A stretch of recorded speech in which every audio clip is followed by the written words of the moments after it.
5 little monkeys jumping on the bed. One fell off and bumped his head. VIP Kid family, Teacher Madeline here. Today I wanted to share with you 3 ways that I eat apples in the classroom.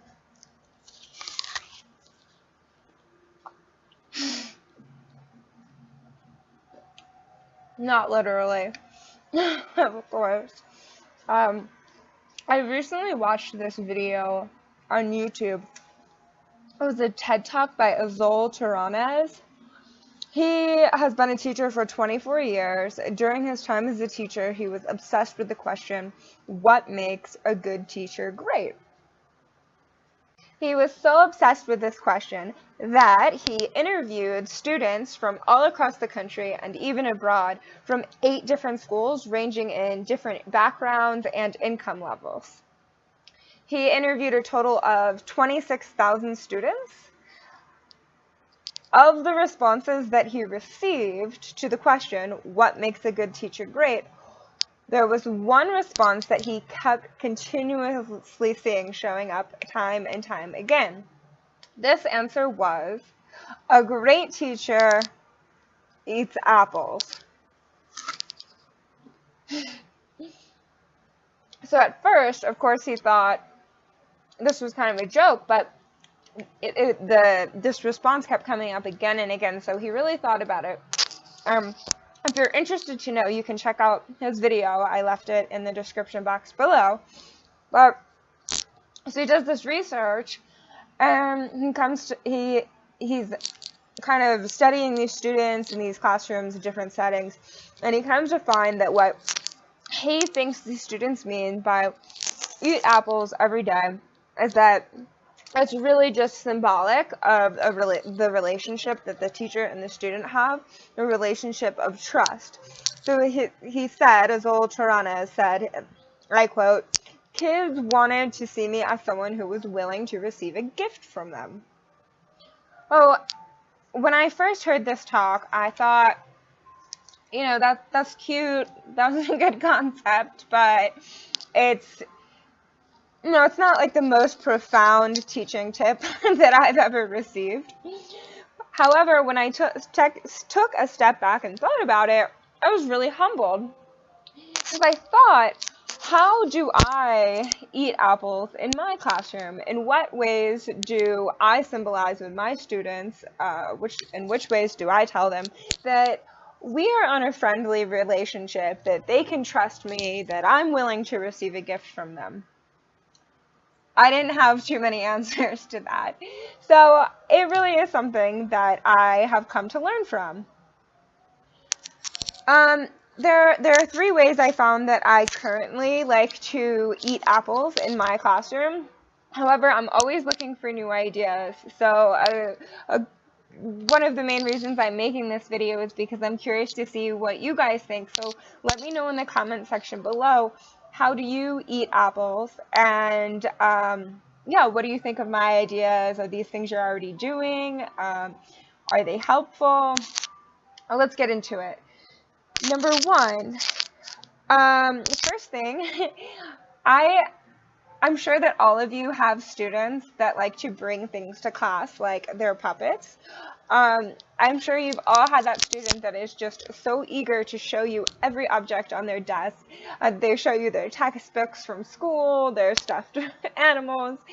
And that is a way, I think, of receiving a gift from the child, is when you notice that and you say, like, wow, that's awesome. Or maybe some of your students like to draw things for you. I'm sure you've all experienced that kind of student. And that's something that isn't new to you, at least it shouldn't be. But what I thought is that I never have initiated that. Like, I've never said to the kid, hey, show me something. So I started doing that when my students certain students. Now, keep in mind that these ideas or suggestions are not for every single student. You have to tailor to each child's needs. But anywho, so with the student that I have, I start a few of them when they get a star, they show me some kind of object in their room. I even have a couple students that like to bring their own stars to class.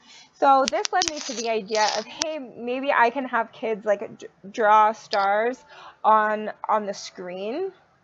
And then I thought, well, that might get a bit distractive. So number two, the second thing I do is, not for everyone, but some of my students, they say, hey, I want to be the best teacher that I can be. Can you help Teacher Madeline? When I do a good job, when I help you, when you have fun, give me a thumbs up. That's just a quiet, a non-distractive way to, we kind of have this secret language with each other, like, good job.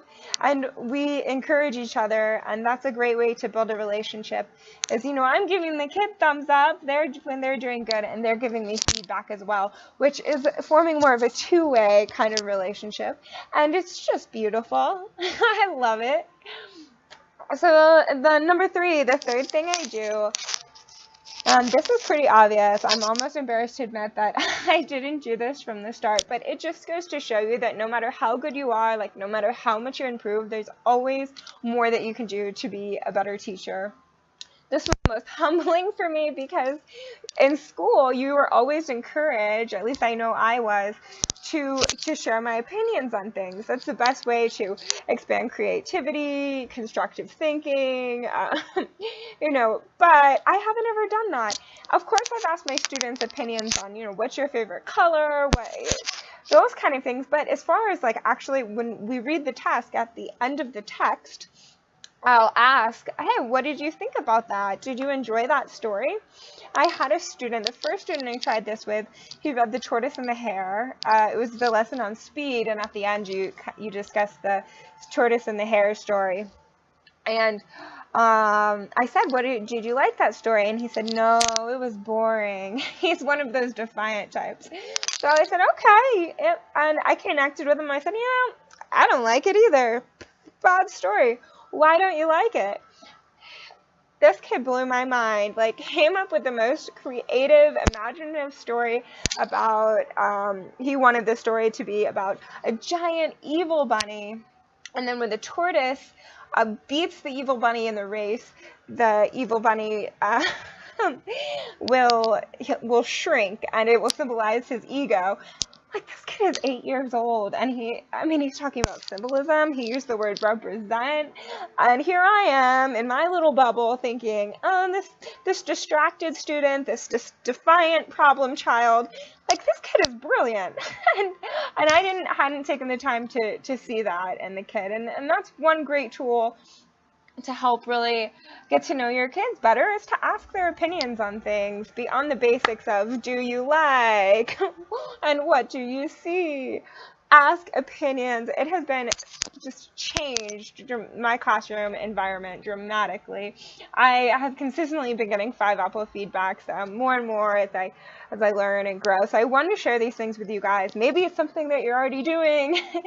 Maybe it's pretty obvious, but man, has it been changing for life-changing for me.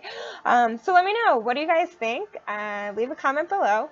If you like this video, make sure to give it a thumbs up. Leave a comment. And if you like these longer, chattier style videos, then make sure to subscribe.